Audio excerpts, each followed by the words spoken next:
అంటే మనం విడిచిపెట్టాల్సిన వాటిని విడిచిపెట్టుకోకుండా మనము ఎన్నిటిని ధరించినను కూడా దేవుని యొక్క దృష్టికి మనము అపవిత్రమైన వారముగానే, మైల వస్త్రములను ధరించినటువంటి వారముగానే కనపడతాం అన్నమాట. అయితే దేవుని సన్నిధానానికి వచ్చినటువంటి మనము, దేవుడు ప్రతిరోజు కూడా ఏదో ఒక విషయాన్ని మనకు తెలియపరుస్తుంటాడు. మన హృదయ స్థితిని ఎరిగినటువంటి వాడు అన్నమాట. దేవుడు మాట్లాడతాడు. అది వాగ్దానపూరితమైనటువంటి సందేశమైన కావచ్చు, అది హెచ్చరికతో కూడినటువంటి సందేశమైన కావచ్చు, సరి చేసుకునే సందేశమైన కావచ్చు, ఏదైనా కూడా దేవుడు మనతో మాట్లాడతాడు. అయితే మాట్లాడుతున్నప్పుడు చివటి వారముగా, మరి హృదయాన్ని కఠినపరుచుకునే వారముగాను, కళ్ళుండి కళ్ళు లేనటువంటి వారం ఉండిపోతే కనుక కొన్ని రోజులు దేవుడు మాట్లాడి ఇక ఆయన మాట్లాడుతున్నాడనే విషయాన్ని కూడా మనము ఇక గ్రహించినటువంటి వారంగా డైలీ న్యూస్ పేపర్ చదివినట్లుగా చదువుతాం అనమాట. ఇక అంతే, నో రియాక్షన్ అనమాట. ఎలాంటి స్పందన లేనటువంటి మనుషులుగా మారిపోతాం. అయితే ఇక్కడ మనము దేవునికి సన్నిధానంలో గ్రహించాల్సింది ఏంటంటే, ఈ రోజున దేవుడు నాతో ఏం మాట్లాడుతున్నాడు, ఏ విషయం గురించి మాట్లాడుతున్నాడు అనే విషయాన్ని మనం గ్రహిస్తే కనుక దేవుడు ప్రతి ఒక్కరితో కూడా మాట్లాడతాడు. హల్లెలూయా. అయితే మొట్టమొదటిగా మరి హెబ్రీయులకు రాసినటువంటి పత్రిక 12వ అధ్యాయము 2వ వచనం చదువుదాం ఒకసారి. మనము కూడా ఏమంటున్నాడు, ప్రతి భారమును సులువుగా చిక్కులు పెట్టు పాపమును విడిచిపెట్టి విశ్వాసమునకు కర్తయు దాన్ని కొనసాగించువాడనైనా యేసు వైపు చూచుచు మన ఎదుట ఉంచబడిన పందెములో ఓపికతో పరిగెత్తుదము. మనము కూడా అని చెప్పేసి అపోస్తలుడైన పౌలు తనను కూడా ఏం చేస్తున్నాడు అన్నమాట, అందులో ఇంక్లూడ్ చేసుకుంటున్నాడు. మనము కూడా ప్రతి భారమును సులువుగా చిక్కులు పెట్టి పాపమును ఏం చేయాలంట, విడిచిపెట్టాలి. మనము ప్రభు యొక్క సన్నిధానంలో ఎంత కన్నీటితో ప్రార్థన చేసినా, మరి మోకరించి గంటల తరబడి నువ్వు రోదన చేస్తూ వేదన పడుతూ మరి దేవుని సన్నిధిలో నువ్వు ఎంతగా కృంగిపోయి కన్నీరు కాచినా కూడా పాపం అనేది మనలో నుంచి తీసివేసుకోకుండా ఆ ప్రార్థన ఎక్కడికి వెళ్దనమాట, దేవుని ఎద్దకు చేరదు. కొన్నిసార్లు భయంకరమైన కళల్లో గట్టిగా కేకేస్తే ఎలా ఉంటుందో పక్కనోడికి కనపడకోకుండా మనలో పాపం పెట్టుకొని ప్రార్థన చేస్తే అది కూడా అలాగే ఉంటుంది అనమాట. ఇక్కడ అపోస్తలుడైన పౌలు చెప్తున్నాడు అన్నమాట, ఏమనంటే సులువుగా చిక్కులు పెట్టి పాపమును విడిచిపెట్టాలి. మనము చాలా సందర్భాల్లో మరి విడిచిపెట్టినటువంటి పాపాన్ని మరలా చేయడానికి పరిగెడుతూ ఉంటాం, సమయానుకూలంగా స్పందిస్తూ ఉంటాం. దాన్ని విడిచిపెట్టాము అనే ఆలోచన మనకు వచ్చినప్పటికీ కూడా నన్ను ఎవరు చూడట్లేదు కదా, నన్ను ఎవరు గమనించట్లేదు కదా, ఒకవేళ నేను చేసినను కూడా నాకు తప్ప వేరొక వ్యక్తికి తెలియదు అని చెప్పేసి సమయానుకూలంగా విడిచిపెట్టిన దానిని మరలా ఏం చేస్తూ ఉంటాను అనమాట, ధరిస్తూ ఉంటాం. అయితే చేశాము అనే సంగతి ఎవరికి తెలుస్తుంది అంటే దేవునికి తెలుస్తుంది, చేసిన నీకు తెలుస్తుంది, మూడో వ్యక్తికి తెలిసిన తెలియకపోయినా. దేవుడికి తెలిసిన తర్వాత దేవుడు ఎవరిని కూడా విడిచిపెట్టడం. అభిషేకము నొందినటువంటి సౌలు దగ్గర నుంచి దావీదు దగ్గర నుంచి చూసినట్లయితే ఎవరిని కూడా దేవుడు రహస్యంగా చేసినటువంటి ఏ పాపాన్ని కూడా దేవుడు విడిచిపెట్టాలి. ప్రతి పాపానికి దేవుడు ఏం చేశాడనమాట, శిక్ష వేశాడు. ఇక్కడ ప్రభు సన్నిధానంలోకి వచ్చి ఇంకను ఆ పాపం మీద యావ కానీ పాపం మీద ఉన్నటువంటి మోసు కానీ పోకోకుండా ప్రభు సన్నిధానంలో మనం ఎంత కన్నీరు కార్చినా కూడా ఆ ప్రార్థనకు ప్రతిఫలం అనేది రాదు. దేవుని యొద్ద నుంచి మనము ఆ యొక్క జవాబు పొందుకోవాలంటే ఖచ్చితంగా మనము విడిచిపెట్టాల్సింది ఏంటంటే పాపమును విడిచిపెట్టాలి. ఇక్కడ ఒక మాట అంటాడు, దేవుడే భూమిపైకి దిగి వచ్చాడు ఒక సందర్భంలో. వచ్చి తను మాట్లాడుతున్నాడు. ఏమనంటే ఆదికాండము 18వ అధ్యాయము 20వ వచనం చదువుతారు ఒకసారి. మరియు యెహోవా సొదొమ గొమొర్రాలను గూర్చిన మర్ర గొప్పది గనుకను వాటి పాపము బహుభారమైనది గనుకను నేను దిగిపోయి నా యొద్దకు వచ్చిన ఆ మర చొప్పుననే వారు సంపూర్ణముగా చేసిరో లేదో చూచెదను, చేయని ఎడల నేను తెలుసుకుందును. మనం పాపం చేశామో లేదో ఎవరు చూస్తూ ఉన్నారన్నమాట? దేవుడు చూస్తూ ఉన్నాడు. దేవుడు ప్రత్యక్షంగా ఆయన వచ్చి గమనిస్తున్నాడనే విషయాన్ని మనము గ్రహించాలి. ఎవరైనా ప్రత్యక్షంగా మనం చూస్తున్నారో లేదో తెలియదు, కానీ మనకి కంటికి కనిపించినటువంటి, మనము ఆరాధిస్తున్నటువంటి సర్వభూతలానికి రాజు అయినటువంటి దేవాతి దేవుడు ప్రత్యక్షంగా ఏం చేస్తున్నాడు అన్నమాట? ఆయన చూస్తూ ఉన్నాడు, అనుగ్రహిస్తూ ఉన్నాడు ఆయన. కనుక మనము ఇక్కడ నేర్చుకోవాల్సింది ఫస్ట్ కంటే ఏంటంటే పాపమును విడిచిపెట్టాలి. దేన్ని విడిచిపెట్టాలి? పాపమును విడిచిపెట్టాలి. పాపమును విడిచిపెట్టుకోకుండా మన ప్రభు సన్నిధానంలో ఎంత కన్నీరు కాచినా ఏం చేస్తున్నానో కూడా దేవుడు ఆలకించడని చెప్పేసి ఆది కాండం మొదలుకొని ప్రకటన గ్రంథం వరకు ప్రతి గ్రంథంలో కూడా దేవుడు చాలా స్పష్టంగా తెలియపరచాడు. చాలా స్పష్టంగా ఎన్నో సందర్భాల ఇజ్రాయేల్ ప్రజలతో కావచ్చు, అన్ని జనులతో కావచ్చు, ఎవరితోటైనా కూడా దేవుడు చెప్తున్నమాట, నీవు నీ పాప స్థితిని విడిచిపెట్టి నా వైపు తిరుగు. నీ పాప స్థితిని విడిచిపెట్టుకోకుండా నువ్వు నా సన్నిధిలో కన్నీరు కాసిన నువ్వెవడవో నాకు తెలియదు అంటాడు దేవుడు. అస్సలు గుర్తించడు దేవుడు. ఈరోజున దేవుని యొక్క చిత్తం లేకుండా, దేవుని యొక్క ఆలోచన లేకుండా చాలామంది చాలా కార్యాలు చేస్తున్నారు. కొన్ని లక్షల మందికి సువార్త ప్రకటించు, కొన్ని వేల మందికి సువార్త ప్రకటించు. If it is not God's విల్, గాడ్ కెనాట్ రికాగ్నైజ్ ఎనీథింగ్. దేవుడు అస్సలు పట్టించుకోండి, నువ్వెవడో నాకు తెలియదు అంటాడు. దేవుని యొక్క చిత్తంలో, దేవుని యొక్క ఆలోచనలో, దేవుని యొక్క ఉద్దేశంలో మనము ఉన్నంత వరకే దేవుడు మనను పట్టించుకుంటాడు. అది ఎలా అంటే పాపమును విడిచిపెట్టాలి.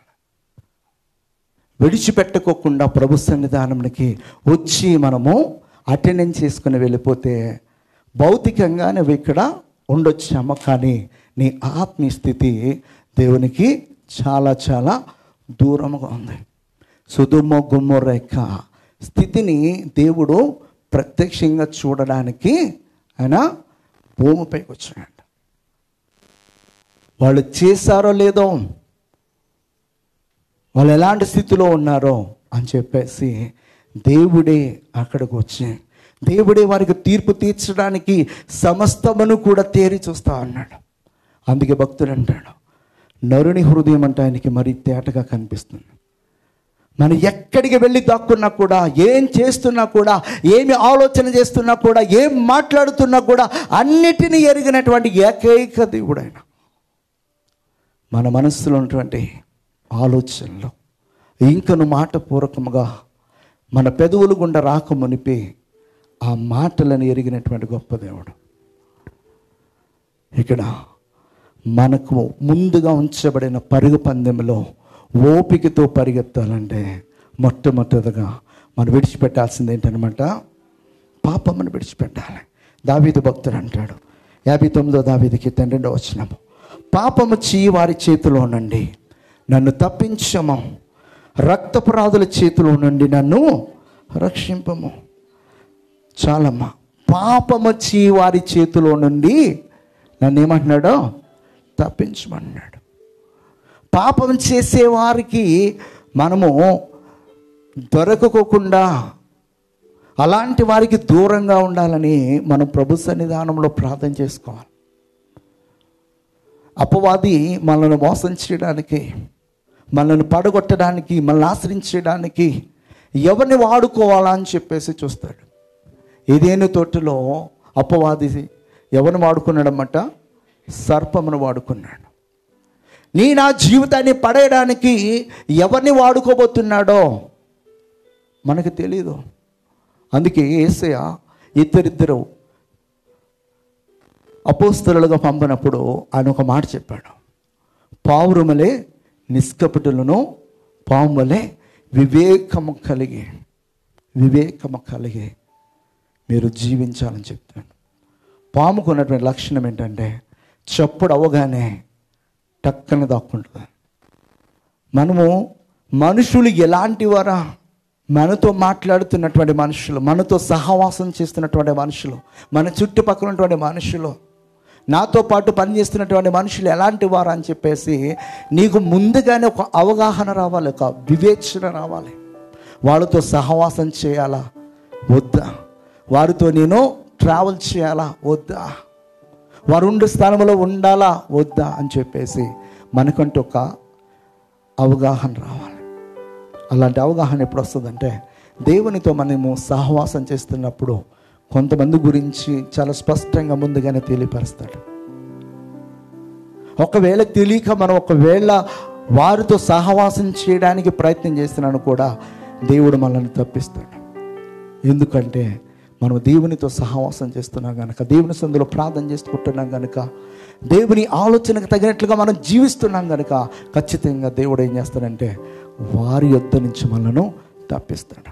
ఇక్కడ దావీదు తన తప్పును తాను తెలుసుకున్నాడు కనుక మరలా ఎక్కడ పాపం చేయడానికి అవకాశము ఉండకోకుండా ఉండాలని చెప్పేసి పాపం వారి చేతిలో నుంచి నన్ను తప్పించే అంటాడు. 66 కీర్తనలో 18వ వచనం అంటాడు ఏమనంటే, నా హృదయంలో నేను పాపము లక్ష్యము చేసిన యెడల ప్రభు నా మనవి వినకపోవును. నా హృదయంలో ఇంకనూ పాపమును లక్ష్యం చేస్తే. దావీదు చేసిన ప్రతి ప్రార్థనకు దేవుడు సమాధానం ఇచ్చాడు. ఎక్సెప్ట్ ఆ ప్రేయర్కి ఇవ్వలే. ఆ ప్రేయర్ ఏంటో తెలుసా? బత్షెబకి తనకి పుట్టిన కుమార్తె విషయంలో ఉపవాసం ఉండి గోనె పట్టా కట్టుకొని బూడిద పూసుకుని రోజులు తొరబడి ఉపవాసం ఉన్నాడు. కన్నీరు కార్చాడు. కన్నీరు కార్చినా కూడా దేవుడు ఆలకించలేదు. ఎందుకు ఆలకించలేదంటే దేవుడు ముందుగానే చెప్పాడు, నువ్వు మోసం చేసి పాపం చేసి కనినటువంటి ఆ యొక్క మోసపూరితగా నువ్వు కనినటువంటి ఆ బిడ్డని నేను ఉంచునని చెప్పాడు. ఎందుకు ఈ మాటలు చెప్తున్నానంటే మన హృదయంలో ఇంకొను పాపమును అలాగే పెట్టుకొని మన ప్రభు అని కన్నీరు కారిస్తే దేవుడు వినడం. ఇంకను ఒకవేళ నీ ప్రార్థనకి జవాబు రావట్లేదా? ఏ విషయంలో రావట్లేదు? ఎందుకని రావట్లేదు? ఒక్కసారి నిన్ను నీవు జస్టిఫై చేసుకుంటే, ఒక్కసారి పరిశీలించుకుంటే, ఎక్కడైనా ఏ విషయంలో నేను దేవుని ముందర పాపం చేసినటువంటి వాడిగా, పాపం చేసినటువంటి స్త్రీగా ఎక్కడైనా ఉన్నానేమో, ఒకవేళ ఈ విషయమై దేవుడు ఇంకనూ నా యొద్ద నుంచి పవిత్రతను కోరుకుంటున్నాడేమో, పరిశుద్ధతను కోరుకుంటున్నాడేమో, ఎటువంటి మచ్చలేనటువంటి జీవితాన్ని కోరుకుంటున్నాడేమో, అందుకని దేవుడు ఆలస్యం చేస్తున్నాడేమో అని మనం గ్రహించాలి.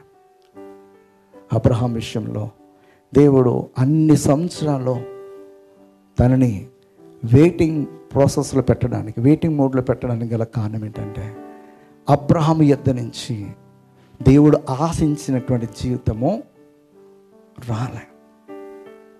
99 ఏట దేవుడు అయినటువంటి యెహోవా వచ్చి మాట్లాడుతున్నాడు, నా సన్నిధిలో నీవు నిందారహితుడవై జీవిస్తే ఏ సంవత్సరమైన ఇస్తానని చెప్తాను. దేవుడు ఆశించినట్లుగా ఒకవేళ మన బ్రతుకు ఉండటం లేదేమో, దానివల్ల మన జీవితంలో మరి మనము కన్నీరు కాచినా, ప్రార్థన చేసినా, రోదన చేసినా, మరి నిష్ఠూరపడినా కూడా దేవుడు మన పైన కనికరం చూపించట్లేదేమో. ఆ పాపాన్ని కూడా మనం విడిచిపెడితే దేవుడి ఘనమైన కార్యాలు మన జీవితంలో చేస్తాడు. హల్లెలూయా. ఆ పాపం చేయకుండా మనం ఉండాలంటే దేవుని యొక్క వాక్యమే మనను సర్వసత్యంలోనికి నడిపిస్తుంది. 119 దావీదు కీర్తనలో 11వ వచనం చెప్తాడు, నీ ఎదుట నేను పాపం చేయకుండా ఉండినట్లు నా హృదయంలో నీ వాక్యమును ఉంచుకున్నాను. మన హృదయంలో దేవుని యొక్క మాటలు ఎల్లప్పుడూ కూడా నిండిపోవాలన్నమాట. దేవుని సన్నిధానానికి వచ్చినప్పుడు ఖాళీగా వస్తాం, కానీ వెళ్ళేటప్పుడు నింపుకొని వెళ్ళాలి. దేన్ని నింపుకొని అంటే దేవుని యొక్క విలువైనటువంటి మాటలను మన హృదయంలో నింపుకొని ఆ మాటల చేత మనము ఆనందిస్తూ తృప్తి చెందుతూ మనం వెళ్ళాలి. దేవుని యొక్క వాక్కు కొరకే మనం దేవుని సన్నిధానానికి వచ్చాం. ఆ వాక్కు చేత మనం నడిపింపబడితే ఖచ్చితంగా మనకి రావాల్సినటువంటి దీవెన ఆశీర్వాదములు ఖచ్చితంగా మనకి వస్తాయి. హల్లెలూయా, హల్లెలూయా, హల్లెలూయా. అదే దావీదు కీర్తనలో 133 చెప్తాను, నీ వాక్యమును బట్టి నా అడుగులు స్థిరపరచుము, ఏ పాపము నన్ను ఏలనీయకము. దేవుని యొక్క వాక్యం మన హృదయంలో ఉంటే ఆ వాక్యము మనలను నడిపిస్తుంది, స్థిరపరుస్తుంది. హల్లెలూయా. రెండోదిగా 1 పేతురు 1:18 చదువుదాం. పితృపారంపర్యమైన ఏమంట మీ వ్యర్థ ప్రవర్తనను విడిచిపెట్టినట్లుగా వెండి బంగారముల వంటి క్షయ వస్తువుల చేత మీరు విమోచింపబడలేదు, కానీ అమూల్యమైన రక్తము చేత, అనగా నిర్దోషమును నిష్కలంకమునకు గొర్రె పిల్ల వంటి క్రీస్తు రక్తము చేత విమోచింపబడతానని మీరు ఎరుగుదురు కదా అంటాడు. హల్లెలూయా. ఇక్కడ ప్రభువులోనికి వచ్చినప్పటికీ కూడా కొన్ని అలవాట్లను విడిచిపెట్టుకున్నటువంటి క్రైస్తవ సమాజంగా నేడు క్రైస్తవ సమాజం ఉంది. అలవాట్లను విడిచిపెట్టుకోరు.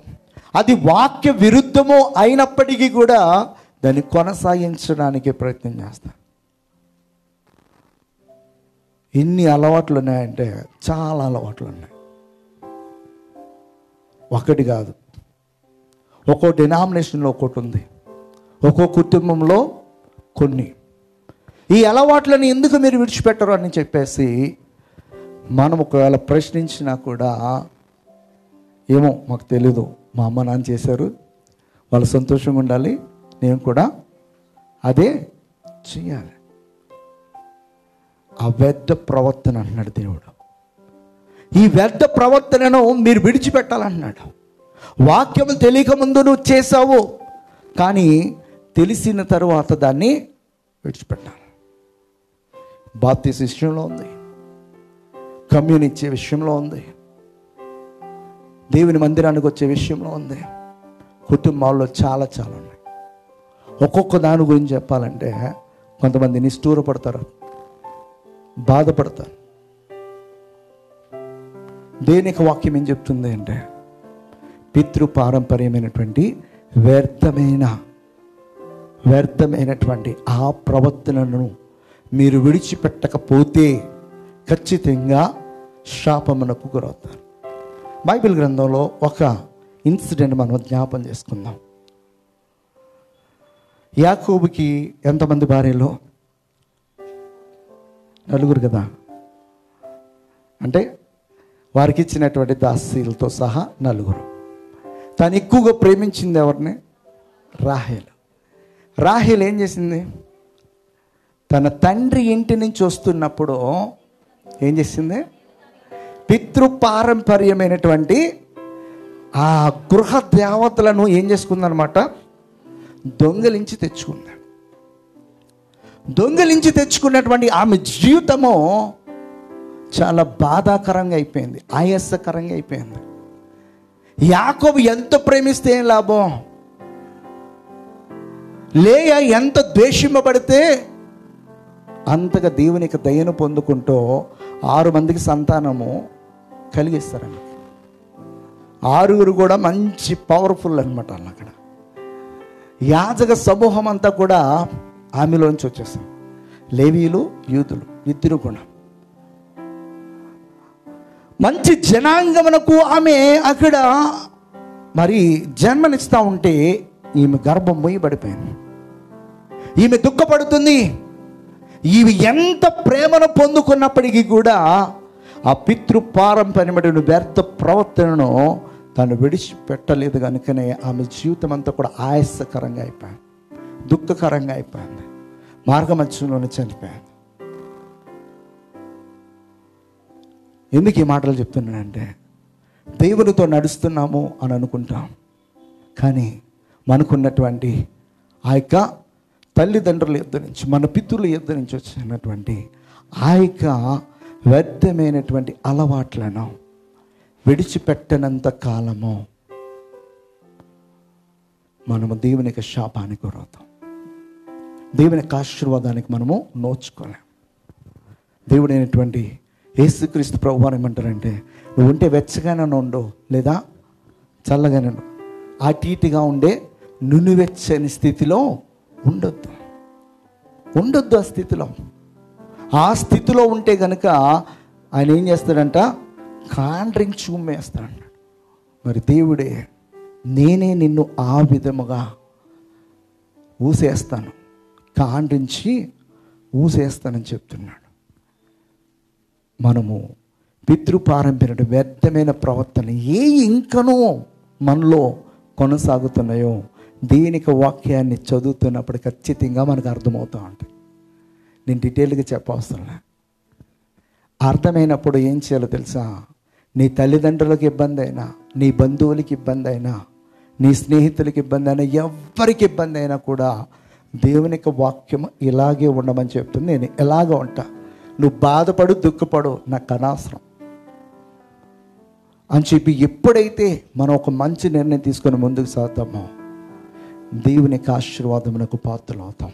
యిర్మీయాతో దేవుడు చెప్తాడు ఏమనంటే, 9:14 తమ హృదయ మూర్ఖత చొప్పున జరిగించుటకై తమ పితరులు తమకు నేర్పినట్లు బయలుదేవతలను అనుసరించుచున్నారు గనుకనే వారి దేశము పాడైపోయింది. తమ మూర్ఖత చొప్పునంట. ఏ మూర్ఖత అది?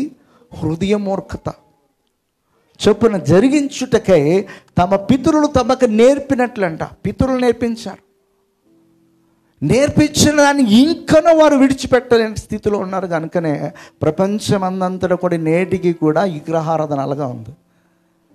ఎవరో నేర్పించలేదు, అది ఈజిప్షియన్స్ నుంచి ఎవరు తెచ్చారన్నమాట? ఇజ్రాయిలీలు తెచ్చారు. వాళ్ళు విడిచిపెట్టలే.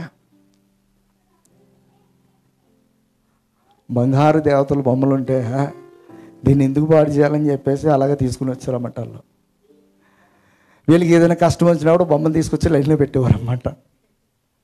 ఇదే జరిగింది.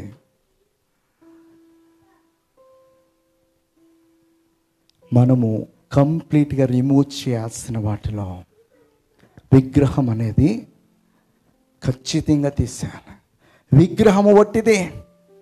మన ఎంత వాక్యం విన్నా కూడా చాలా సందర్భాల్లో క్రీస్తు యొక్క రక్తము చేత నేను కడగబడిన పాప స్థితి నుంచి నేను బయటకు వచ్చానని చెప్పేసి నమ్మిక లేనటువంటి వారంగా ఆ హృదయాన్ని కఠినపరుచుకునే వారంగా ఉంటాం. కొన్ని వ్యర్థ ప్రవర్తన మన సంఘాల్లోనే చాలా ఉన్నాయి. ఇంకను వాక్యం తెలిసినను కూడా అదే వ్యర్థ ప్రవర్తనతోటి సేవకులు ప్రవర్తిస్తున్నారు. ఆ సేవకులను అనుసరించి విశ్వాసులు అలాగా ఉన్నారు. వాక్యం తెలుసుకున్న తర్వాత వాక్యం ఏం చెప్తుందో దాన్ని చేయడానికి నీ సేవకుడు కష్టపడినా, నిష్ఠూరపడినా, బాధపడినా వాక్యం ఇలాగ ఉంది, నేను ఇలాగ ఉంటానని చెప్పాం. మనము ఫైనల్గా ఎవరి మాట వినాలంటే దేవుడి మాట వినాలి. దేవునికి వాక్యం ఏం చెప్తుందో అదే చేయాలి. అంతేగాని మనుషులు చెప్పినటువంటి ఆ కల్పన కథల వైపు కానీ ఆ యొక్క రాంగ్ డాక్ట్రిన్ వైపు కానీ మనం వెళ్ళకోకుండా మనము వాక్యానుసారంగా జీవించడం అనేది నేర్చుకోవాలి. హల్లెలూయా. ఎఫెసీయులకు రాస్తూ 4:17 ఒక మాట చెప్తాడు. కాబట్టి అన్యజనులు నడుచుకున్నట్లు మీరిక మీదట నడుచుకొనవలదని ప్రభువునందు సాక్ష్యం ఇచ్చుచున్నాను. ఏమంటున్నాడు ఇక్కడ? కాబట్టి అన్యజనులు నడుచుకున్నట్ల మీరిక మీదట నడుచుకొనవలదని ప్రభువునందు సాక్ష్యం ఇచ్చుచున్నాను. హల్లెలూయా. కిందకి 2 మాటలు కూడా చదవమ్మా.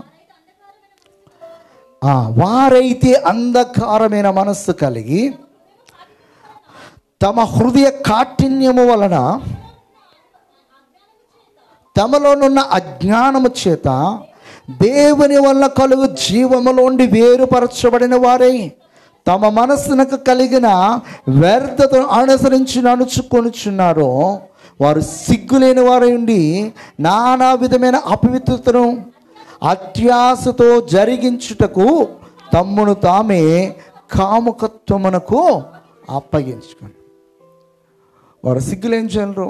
నువ్వు కూడా అలాగే చేస్తే నువ్వు కూడా సిగ్గులేని దాని అంటాడు దేవుడు. సిగ్గులేనివాడు. వాళ్ళు తెలియక చేస్తున్నారు, మనము తెలిసి చేస్తున్నాం. వారు అజ్ఞానంలో ఉన్నారు, మన జ్ఞానంలో ఉన్నాం. వారి చీకటిలో ఉన్నారు, మనం వెలుగులో ఉన్నాం. మరి మనకిని వారికిని మన ప్రవర్తనలోనే తేడా కనిపించాలి. హల్లెలూయా. హెస్కేల్ గ్రంథకర్త అంటాడు 20:8 వారు అరణ్యంలో ఉండగానే వారి పిల్లలతో ఇలాగ సెలవిచ్చుదుని, మీరు మీ తండ్రుల ఆచారములను అనుసరింపకయు వారి పద్ధతులను బట్టి ప్రవర్తింపకయు వారు పెట్టుకొనిన దేవతలను పూజించి మిమ్మల్ని మీరు అపవిత్రపరచుకొనకయు నుండి. వారు అరణ్యంలో ఉండగానే దేవుడంట వారి పిల్లలతో చెప్పాడంట, మీరు మీ తండ్రుల ఆచారములను వారి ప్రవర్తన మీరు అనుసరించొద్దని. నేను మీకు మొదటి 5 ఖండములను వివరిస్తున్నప్పుడు చెప్పాను, ద్వితీయోపదేశ కాండం అంటే ఏంటని. ద్వితీయోపదేశ కాండం అంటే రెండోసారి ఉపదేశించినటువంటి గ్రంథం. రెండోసారి ఎవరికి ఉపదేశించాడంటే మొదటి తరం వారందరూ 40 సంవత్సరాలు ఏమైపోయారన్నమాట, అరణ్యంలో చక్కగా పాతి పెట్టబడ్డారు. నాయనలారా, మీరు వారి వలె చనిపోయి పాతి పెట్టబడకోకుండా ఉండాలంటే వారి యొక్క ప్రవర్తనను మీరు అనుసరించొద్దు, వారిలాగా మీరు జీవించొద్దని చెప్పేసి రెండోసారి మరి దేవుడు మోషే ద్వారా ఇశ్రాయేలు ప్రజలతో మాట్లాడుతున్నాడు. రెండోసారి ఆ అరణ్యంలో వారికి ఎలాగైతే ధర్మశాస్త్రాన్ని వివరించాడో వారి పితరులకు మరొకసారి దేవుడు ఉపదేశించడం చూడగలం. హల్లెలూయా, హల్లెలూయా. మనము ఇక్కడ మరి విడిచిపెట్టాల్సింది ఏంటనమాట, పాపము, 2 పితృపారంపర్యమైనటువంటి వ్యర్థ ప్రవర్తనను విడిచిపెట్టాలి. మూడవదిగా మనం చూసినట్లయితే ఇది మరి చాలామందికి తెలుసు, అయినా కూడా ఇది విడిచిపెట్టాలా అని అనుకోరు. హల్లెలూయా. సామెతలు 23:4 ఐశ్వర్యము పొంద ప్రయాసపడకము, నీకు అట్టి అభిప్రాయం కలిగినను దానిని విడిచిపెట్టు. పులిని చూసి నక్క వాతలు పెట్టుకున్నట్లుగా కొంతమంది ధనవంతులను చూసి నేను కూడా ఇలాగైపోవాలి అని మనము అనుకోకుండా దేవునికి చిత్తంలో నేను సాగితే చాలరా బాబు, ఈ లోకయాత్ర సాఫీగా సాగితే చాలని చెప్పేసి మనము జీవించాలి. కానీ ఐశ్వర్యము చాలా చాలా చాలా చాలా ఉన్నతమైన స్థితిలో నేను అందరికంటే పెద్దవాడిని అనిపించుకోవాలి, గొప్పవాడిని అనిపించుకోవాలి అని మనం ఆలోచన చేసి మరి దేవుని నుంచి వైదొలిగిపోయే వారముగా మనం ఉండకోకుండా ఉండాలంటే మనకు అసలు ఆలోచన అవుతుంటున్నాడు. ఐశ్వర్యం పొంద ప్రయాసపడకం, నీకు అట్టి అభిప్రాయం కలిగినను దానిని విడిచిపెట్టమని ఎవరు చెప్తున్నారు? జ్ఞాని అటువంటి సొలొమోను చెప్తున్నాడు. ప్రపంచంలోనే అత్యంత కుబేరుడైనటువంటి సొలొమోను చెప్తా ఉన్నాడు. ఆయన దగ్గర లేనిదంటూ ఏమీ లేదనమాట, అన్నీ ఉన్నాయి. అన్నీ ఉన్న తర్వాత ఆయన దేవునిలోంచి ఎలా వైదొలిగిపోయాడో చాలా స్పష్టంగా మనకి తెలియపరుస్తాడు ప్రసంగి గ్రంథంలో. ఈ యొక్క సామెతల్లో మనం చూసినట్లయితే ఎన్నో విషయాలు మనకి తెలియపరుస్తాడు. ఐశ్వర్యము పొంద ప్రయాసపడకము, ఒకవేళ నీకు అటువంటి అభిప్రాయం వచ్చినను కూడా దాన్ని విడిచిపెట్టే వద్దు. ఎందుకు విడిచిపెట్టామంటున్నాడంటే చాలామంది దాని మీద కన్నేసి దేవుని యొద్ద నుంచి వైదొలిగిపోయారు, దేవునికి విరుద్ధముగా జీవించారు, దేవునికి శాపాన్ని పొందుకున్నారు. నీవు కూడా అట్టి విధంగా అయిపోతావు కనుక అది మనకు వద్దని చెప్తున్నాడు. మీరు చదివినట్లయితే హెబ్రీయులకు రాస్తూ చెప్తాడు 13:5 ధనాపేక్ష లేని వారి మీకు కలిగిన వాటితో తృప్తి పొంది ఉండుడి, నిన్ను ఏ మాత్రమునో విడువను, నిన్ను ఎన్నడను ఎడబాయను అని ఆయనయే చెప్పాను కదా అంట. ధనాపేక్ష లేని వారే ఏమంట, మీకు కలిగిన వాటితో ఏం చెందాలి? తృప్తి పొందాలి. ఎవరినో చూసి మనము ఏడకూడదన్నమాట. కొంతమంది లారీలు వెనకాల మంచి క్యాప్షన్ రాస్తారు, నన్ను చూసి నీవు ఏడవక. నిజమే, అది మనం రాసుకోవాలి. ఎదుటి వాడిని చూసి నేను ఎప్పుడు ఏడవకుండా ఉండాలని. హల్లెలూయా, హల్లెలూయా. మనకి ఇచ్చిన దాన్ని బట్టి మనం సంతోషించాలబ్బా, అది నేర్చుకోవాలి. ఎవడో 10,000 రూపాయల్లో విలువ చేసి వస్త్రాలు ధరించాడని చెప్పేసి నేను కూడా వేసుకోవాలని చెప్పేసి అనుకోవడం తప్ప. మనం ఎంత ఎత్తుగా ఎగరగలమో అంత ఎత్తుగా ఎగరాలి. అత్లీట్ ఎగిరినట్టుగా ఎగిరితే కాళ్ళు ఇరిగితే వాడు కొంత ఎగురుతాడు. మన ఎగరలేనప్పుడు ఏం చేయాలి? 1000 రూపాయలతో సరిపెట్టుకోవాలి. ఈ బట్టలే వేసుకున్న వస్త్రాలను బట్టి కాదు, కానీ మన క్రియలను బట్టి సమాజంలో మంచి పేరు వస్తుంది. చాలామంది అనుకుంటారు ధరించి వాటిని బట్టి వచ్చేవి కొద్ది కాలమే. తప్పిపోయిన కుమారుడు ఎన్ని దినాల్లో స్నేహితుల మధ్య ఘనత పొందుకున్నాడంటే ధనం ఉన్నంత వరకే. ధనం పోయిన తర్వాత అందరూ వెళ్ళిపోయారు. మన క్యారెక్టర్ బాగుంటే మన దగ్గర ఉన్నా లేకపోయినా మనల్ని గౌరవిస్తానంటారు. ధనం ఉన్నప్పుడు పొందినటువంటి గౌరవం ధనం పోతే వెంటనే పోతుంది. ఏమన్నా లేకపోయినా దేవునితో మనం సరైన సహవాసం కలిగి మన క్రియలను బట్టి ఎవరు కూడా మనల్ని విమర్శించుకోకుండా మనం బ్రతికితే ఖచ్చితంగా మనకి ఎల్లప్పుడూ కూడా గౌరవం ఉంటేనే ఉంటుంది అనమాట. హల్లెలూయా, హల్లెలూయా. తిమోతి చాలా చక్కగా చెప్తాడు. ఈ మాట అందరూ కూడా చదువుదాం. 6వ అధ్యాయంలో 9-10 చదువుదాం. ధనవంతులగుటకు అపేక్షించువారు ఎక్కడ పడతారంటాల్లో? శోధనలోను, ఉరిలోను, అవివేకయుక్తములను, హానికరములైన అనేక దురాశలను పడదురు. ఆపమ్మ, మనము చాలామందిని చూస్తూ ఉంటాము. వాళ్ళు చేస్తున్నటువంటి ఉద్యోగానికి మంచి జీతాలు ఉంటాయి, కానీ షార్ట్కట్లో ఇంకా ఎక్కువ సంపాదించాలని, ఇంకా ఎక్కువగా ధనవంతులు అవ్వాలని చెప్పేసి మరి కొంతమంది ప్రయత్నం చేసి అడ్డంగా దొరికిపోయిన వాళ్ళు లేరా? చాలామంది ఉన్నారు.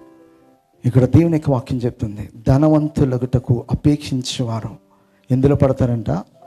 శోధనలో పడతారు, ఉరిలోను, అవివేకయుక్తములను, హానికరమైన అనేక దురాశలో పడతారు. అట్టివి మనుషులను ఏం చేస్తాయంట? నష్టములోను, నాశనములోను ఉంచివేయును. ఎందుకనగా ధనాపేక్ష సమస్తమైన కీడులకు మూలము. కొందరు దాన్ని ఆశించి విశ్వాసమును తొలగిపోయి నానా బాధలతో తమను తామే పొడుచుకొనిరా, పాడు చేసుకొనిరా. హల్లెలూయా. ఏదోటి పాడు పొడుచుకున్న వాటలే. హల్లెలూయా. కొందరు దానిని ఆశించంట దేని నుంచి తొలగిపోయారన్నమాట? విశ్వాసం నుంచి. దేవుడు మనకిచ్చిన దాన్ని బట్టి తృప్తి చెందటము అలవాటు చేసుకోవాలి. ఎవరన్నా చూసి మనము అలా లేమే, అలాంటి వాటిలో లేమే, అలా మనకి లేదే అని చెప్పేసి మనం ఎప్పుడైతే మన గురి ఇతరుల వైపుకి వెళ్తుందో ఇక జీవితంలో తృప్తి అనేది ఉండదు. ఇక ఎల్లప్పుడూ అసంతృప్తి వెంటాడుతున్నట్టు. అలాంటి జీవితాలు మనకు వద్దని చెప్పేసి బైబిల్ గ్రంథం చెప్తుంది. మనకిచ్చిన దాంతో అది ఇల్లైనా, వస్తువైనా, వస్త్రాలైనా, ఆహారమైనా, జాబ్ అయినా, కార్ అయినా, బైక్ అయినా, ఏదైనానో దాంతో తృప్తి చెందటం మనం అలవాటు చేసుకోవాలి. దాన్ని అలవాటు చేసుకుంటే మనం హ్యాపీగా ఉంటాం. హల్లెలూయా. గెహాజీ ఎక్కడున్నాడు? మంచి ప్రవక్త దగ్గర ఉన్నాడు. ఆ ప్రవక్త ఎలాంటి వాడంటే ఎవరైనా తన యొద్దకు వచ్చి వారి యొక్క అవసరతను తీర్చుకుని ఫ్రీగా వెళ్ళిపోవాలి. ఒక్క రూపాయి కూడా ఆశించడు. ఒకవేళ వాళ్ళు తీసుకుని వచ్చి ఆయన పాదాలు వేసేసి ఇది నీ కొరక నేను తెచ్చాను తీసుకో అంటే, నా దేవుడైనా పేదోడు అనుకుంటున్నావా నువ్వు? నా దేవుడు ఇవ్వలేడు అనుకుంటున్నావా నువ్వు? నా దేవునికి చేత కదనుకుంటున్నావా నువ్వు? లేదు, నువ్వు తీసుకుని పో అని చెప్పే వ్యక్తిత్వం కలిగినటువంటి వ్యక్తి అన్నమాట. ఒక రోజున సిరియా దేశం నుంచి కుష్టి వ్యాధి కలిగినటువంటి వ్యక్తి వచ్చాడు. ఆ వ్యక్తి పేరేంటి? నాయమాను యోర్దాను నదిలో 7 మార్లు మునిగి స్వస్థత పొందుకుని వెళ్ళిపోతున్నప్పుడు, మరి గురుగారుతో ఉన్నప్పుడు అక్కడ బంగారం వెండి చక్కగా వంచి మరి వస్త్రాలు తీసుకుని వచ్చి, ఇది నీకేనయ్యా, నన్ను స్వస్థపరచో బాగుపరచావు, నీకోసమే తెచ్చానని చెప్పేసి అంటే, నాకు ఏది వద్దు అని చెప్పేసి వెళ్ళిపోమంటే, ఈయన ఆలోచన అంతా వేటిపైకి వెళ్ళిపోయిందనమాట. ఆ బంగారం పైకి వెళ్ళిపోయింది, ఆ వెండి పైకి వెళ్ళిపోయింది, ఆ వస్త్రాల పైకి వెళ్ళిపోయింది. వాటిపైకి వెళ్ళిపోయినటువంటి ఆ మనస్సులో ఉన్నటువంటి ఆ కార్యమును నెరవేర్చుకోవడానికి పరుగున వెళ్ళి తెచ్చుకున్నాడు. పరుగున వెళ్ళి తెచ్చుకున్న తర్వాత దాన్ని అనుభవించాడా? నయమాను ఏదైతే పోగొట్టుకున్నాడో అది నీ తరతరముల వరకు మీకు సంక్రమిస్తుందని చెప్పాడు. ఆశించి, వద్దు అన్నదాన్ని ఆశించి వెళ్ళి తన జీవితానికే కాకుండా తన తరువాతి తరం వారికి అందరికీ కూడా కుష్ఠరోగాన్ని తెచ్చిపెట్టుకున్నాడు నయమాను. నీ ధనం ఎక్కడుంటుందో నీ ప్రాణము అక్కడే ఉంటుంది. ఇంట్లో 10 లక్షల రూపాయలు నువ్వు పెట్టి ఊరు ప్రయాణం చేయి, ఇంటికి తాళం సరిగేసినా లేదో, బీరువా తాళం సరిగ్గా పడిందో లేదో, నేను పెట్టిన తాళం ఎవడో చూసాడేమో, ఒకవేళ నేను లేను కదని చెప్పేసి పక్కన ఎవరైనా ఇన్ఫర్మేషన్ ఎవరికైనా ఇస్తే ఆ డోర్ బదులు కొట్టి ఆ 10 లక్షలు పట్టుకుపోతే, మనం ఎక్కడ తిరిగినా కూడా ప్రాణం ఎక్కడ ఉంటుంది అన్నమాట? 10 లక్షల పైన ఉంటుంది. 10 లక్షలు ఉంటే నలుగుంటే 10 కోట్లు ఉండేవాడికి అలా ఉంటుంది. 100 కోట్లు, 1000 కోట్లు, లక్షల కోట్లు మనుష్య అంత ఉండదు. ఏ సమయంలో ఏ రైడింగ్ జరుగుతుందో, ఏ సమయంలో ఎవడు నా పైన కేసేస్తాడో, ఏ సమయంలో ఎలాంటి మరి పరిస్థితులను ఎదుర్కోవాలని చెప్పేసి టెన్షన్ తోటి నిద్ర లేకుండా గడిపే వాళ్ళు చాలామంది ఉంటారు. అందుకే అలా అడ్డదారిలో సంపాదించిన వాళ్ళు చాలామంది కూడా మరి చాలా రకరకాల వ్యాధులతో బాధపడుతూ ఉంటారు. ఎందుకంటే ఈ టెన్షన్ అన్నమాట ధనాపేక్ష సమస్తమైన కిడులకు మూలం గనుక దానిని దేవుడు ఏమంటున్నాడో విడిచిపెట్టంటాడు. 7:21 జోషువ, దోపుడు సొమ్ములో ఒక మంచి షీనారు పై వస్త్రమును, 200 తులముల వెండిని, 50 తులముల ఎత్తుగల ఒక బంగారు కమ్మని నేను చూచి వాటిని ఆశించి తీసుకోండి. ఇదిగో నా డేరా మధ్య అవి భూమిలో దాచబడినాయి. ఆ వెండి దాని క్రింద ఉన్నదని ఉత్తరం ఇచ్చి తాను చేసినదంతా ఒప్పుకొనెను. ఆకాను వెండి బంగారము పట్టు వస్త్రాలన్నీ కూడా దేవునికి సమర్పితము, వీటిని ఎవడు దొంగిలించినా కూడా వాడు శాపగ్రస్తుడని చెప్పేసి యెహోషువ చెప్తే, మరి ఆకాను ఏం చేస్తాడంటే వెండిని బంగారమును ఈ షీనారు వస్త్రమును ఆశించి వాటిని దొంగిలించాడు. ఒక్కడు దొంగిలిస్తే అక్కడ ఏం జరిగిందనమాట? యుద్ధంలో అపజయం జరుగుతుంది. యుద్ధంలో ఒక్కరి ప్రాణం కూడా పోదు, నేను వారిని మీకు అప్పగిస్తున్నానని చెప్పి దేవుడు అంటే, ఇక్కడ కొంతమంది ప్రాణం పోయింది. యెహోషువ బట్టలు చింపుకొని కన్నీరు కారుస్తూ రోదన చేస్తున్నాడు. దేవా యెహోవా, ఎందుకు ఈ కార్యం చేస్తావు? నువ్వు నీవే కదా మాకు అప్పగిస్తానని చెప్పు, ఎందుకు మాట తప్పవంటే, నేను మాట తప్పడం అంటే, నేను మాట తప్పలే, నువ్వు పంపించినట్టు నీ చెల్లటువంటి ఇశ్రాయేలు మాట తప్పారు, నాకు ప్రతిష్ఠితమైనటువంటి ఆ వస్తువులను దొంగిలించిన ఆ వస్తువులను బట్టే ఇశ్రాయేలు అందరిపైకి శాపం వచ్చిందని చెప్తున్నాడు. ఆశించి తనతో పాటు ఇశ్రాయేల్ కొంతమంది ప్రాణం పోయింది. ఆకాను తన కుటుంబం అంతటిని కూడా కోల్పోయాడు. ఎందుకు కోల్పోయాడంటే ధనాపేక్ష. వద్దన్న దాన్ని ఆశించాడు. సమస్తమైన కీడులకు మూలం. అటువంటి అభిప్రాయం మీకున్నను వాటిని విడిచిపెట్టమని చెప్పేసి దేని యొక్క వాక్యము సెలవిస్తుంది. హల్లెలూయా. ఇంకొక మాట మనం చదువుకుని మనం ముగించేద్దాం. సామెతల్లో 3:7 చెప్తాడు, నేను జ్ఞానిని కదా అని నీవు అనుకొనవద్దు. యెహోవా యందు భయభక్తులు కలిగి చెడుతనము విడిచిపెట్టాలంట. చెడుతనాన్ని మనము విడిచిపెట్టాలి. అసలు చెడ్డవారితో మనకి సహవాసమే ఉండకూడదు. దేవుని ఎడల భయభక్తులు లేని వారితో మనకి సహవాసమే ఉండకూడదు. దేవుని నుంచి మనల్ని వేరు చేసే వారితో మనకి సహవాసమే ఉండకూడదు. మనం ఎప్పుడైతే ఇలాంటి వాటిలో చాలా జాగ్రత్త కలిగి ఎప్పుడైతే జీవిస్తామో దానిని బట్టి మనం ఇంకనూ మరి లోతైన వేరుపారడానికి, దేవుళ్ళు ఎదగడానికి, ఫలించడానికి, అనేకులకు ఆశీర్వాదకరంగా ఉండటానికి మరి కారణమవుతుంది. హల్లెలూయా. నేను జ్ఞానిని కదా అని చెప్పేసి మనము అనుకొని నాకు ఏం కాదులే నేను వెళ్ళినా. యేసన్న గారు ఒక సందర్భంలో జరిగినటువంటి ఒక సంఘటన చెప్తాడు. చాలా బాగుంటుంది. కొత్తగా ప్రభులోనికి వచ్చి కొంచెం ఆత్మీయ జీవితంలో ఎదుగుతున్నటువంటి వ్యక్తి. అయితే ఒక రోజున ఆయనకి ప్రేరేపణ వస్తుందన్నమాట. తన ఫ్రెండు ఇంకా పాపంలో ఉన్నాడు, మరి తను లోకానుసారంగా విడిచిపెట్టుకోకుండా లోకంలో జీవిస్తున్నాడు. అయితే యేసన్న గారి దగ్గరికి వచ్చి అన్నాడంట, నేను వెళ్ళి నా ఫ్రెండ్ని ఎలాగైనా ప్రభులని తీసుకుని వస్తాను, నేను వెళ్తానని చెప్తే, వాడు ఎక్కడ ఉంటాడని అడిగితే పలానా చోట ఉన్నాడు, పలానా పని చేస్తూ ఉన్నాడని. అయితే యేసన్న గారు చెప్పింది ఏంటంటే, నువ్వు ఆ స్థలానికి వెళ్ళొద్దురా, ఆ స్థలానికి వెళ్తే నువ్వు కూడా వాడికి లేకనే మారిపోవడానికి అవకాశం ఉంది, వెళ్ళదు. లేదు నన్ను నేను కాపాడుకోగలను, నాకంతా స్టెబిలిటీ ఉంది, ఎబిలిటీ ఉంది అని చెప్పేసి ఏవో చెప్పేసి వెళ్ళొద్దనగా వెళ్ళాడంట. వెళ్తే వాళ్ళ ఫ్రెండ్ ఏం చేస్తున్నాడంటే ప్యాకెట్ ఆడుతున్నాడు. ఏమాడుతున్నాడు? ప్యాకెట్ ఆడుతున్నాడు. ప్యాకెట్ ఆడుతూ ఉంటే వెనకాల నుంచి చూస్తూ ఉన్నాడు. చూస్తా వీడి సరిగ్గా ఆడట్లేదు అని చెప్పి ఈ కార్డు ఇటు పెట్టు, ఈ కార్డు ఇటు పెట్టు అని చెప్పి ఈయన గారు ఏం చేస్తున్నాడు అనమాట, సజెషన్. వాడు సరిగ్గా పెట్టట్లేదంటే అప్పుడు నువ్వు లేకరా అక్కడ అని చెప్పి ఈడు కూర్చుని ఆడుతున్నాడు. యేసన్న గారు చెప్పింది ఏంటి, నువ్వు వెళ్ళొద్దురా, వెళ్తే నువ్వు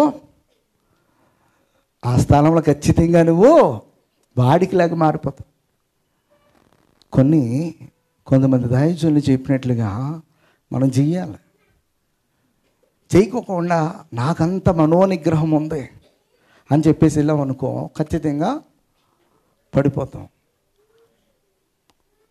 వాడు వద్దు అని చెప్పి చెప్పడానికి బదులు వీడేం చేస్తున్నాడు అనమాట, చక్కగా వాడి ఆటను కూడా ఈడే ఆడుతా ఉన్నాడు. హల్లెలూయా. ఇలా ఉంటుంది అనమాట. భయభక్తులు కలిగి చెడుతనాన్ని ఏం చేసుకోవాలన్నమాట, మనము విడిచిపెట్టాలి. యోబు 1వ అధ్యాయంలో 1వ చెప్తాడు, న్యాయవంతుడై దేవుని యందు భయభక్తులు కలిగి ఏమంట, యోబు యథార్థవర్తనుడును న్యాయవంతుడునై దేవుని యందు భయభక్తులు కలిగి చెడుతనమును విసర్జించినటువంటి వాడంట. దేవుని యొక్క కనుదృష్టి యోబుపై ఉందంటే తను ఎలాగున్నాడన్నమాట, యథార్థవర్తనుడు ఉన్నాడు, న్యాయవంతుడే ఉన్నాడు, చెడుతనానికి ఎక్కడ కూడా చోటు అనేది ఇవ్వలే. కొంతమందితో స్నేహము మనల్ని ఏం చేస్తుందంటే పాపములోనికి లాగుతుంది అనమాట. మనలను కూడా తప్పుగా అర్థం చేసుకుంటాం. నా చిన్నప్పుడు ఒక సామెత ఉందన్నమాట. ఏంటంటే, తాడి చెట్టు కింద నిలబడి పాలు తాగినా కూడా నువ్వు పాలు తాగుతున్నావు అంటారా, ఏం తాగుతున్నావు అంటారా, కళ్ళు తాగుతున్నా. ఒక చెడ్డోడితో మనం తిరుగుతున్నామంటే ఓ చెడు సాహసం అనేది మనకు వచ్చింది అంటే అక్కడ నువ్వు చేయకపోయినా నీ మీదకి ఏమొస్తుంది అనమాట, ఖచ్చితంగా నువ్వు కూడా అలాంటి దానివే, అలాంటి వాడివే అని చెప్పేసి దానిని మనము ఏం చేయాలన్నమాట, విడిచిపెట్టాలి. దేవునికి వాక్యం చెప్తుంది, అన్నిటితో సహవాసముతో. కొన్ని రోజులకి నువ్వు కూడా ఆ అన్ని జాతి సాంప్రదాయాల వైపు అట్రాక్ట్ అవుతావు. ఖచ్చితంగా ఒక రోజున వాళ్ళకిలాగా ముస్తాబు అవుతాం, వాళ్ళకిలాగా అన్నీ కూడా ఒక్కొక్కటిగా అలవాటు చేసుకుంటాం. ఈ రోజున క్రైస్తవులు అన్నీ కూడా చేరతా ఉన్నాయి. ఆ వీడియో చూస్తున్నప్పుడు పంతులు గారు ఎలాగైతే మ్యారేజ్ చేస్తాడో ఇంచుమించు పాస్టర్ గారు అలాగే చేస్తూ ఉన్నాడు. అందులో తేడా లేదు. అన్నీ కూడా ఆచార సంబంధమైనవిగా అలా వస్తూనే ఉంటున్నాయి. మనకి సహవాసం అనేది చాలా ఇంపార్టెంట్. చెడుతనం నుంచి మనము బయటికి రావాలి. హల్లెలూయా. సామెతలు 16-17 వచ్చిన చదివేశంలో ముగించేద్దాం. చెడుతనము విడిచి నడుచుటయే యథార్థవంతులకు రాజ్య మార్గము, తన ప్రవర్తన కనిపెట్టేవాడు తన ప్రాణమును కాపాడుకొనును. హల్లెలూయా. చెడుతనము విడిచి నడుచుటయే యథార్థవంతులకి ఏం మార్గం అంటది, రాజ్య మార్గము. తన ప్రవర్తన కనిపెట్టేవాడు తన ప్రాణమును కాపాడుకుని అని చెప్తాడు. ఇలా బైబిల్ గ్రంథంలో చాలా విషయాలు ఉన్నాయి.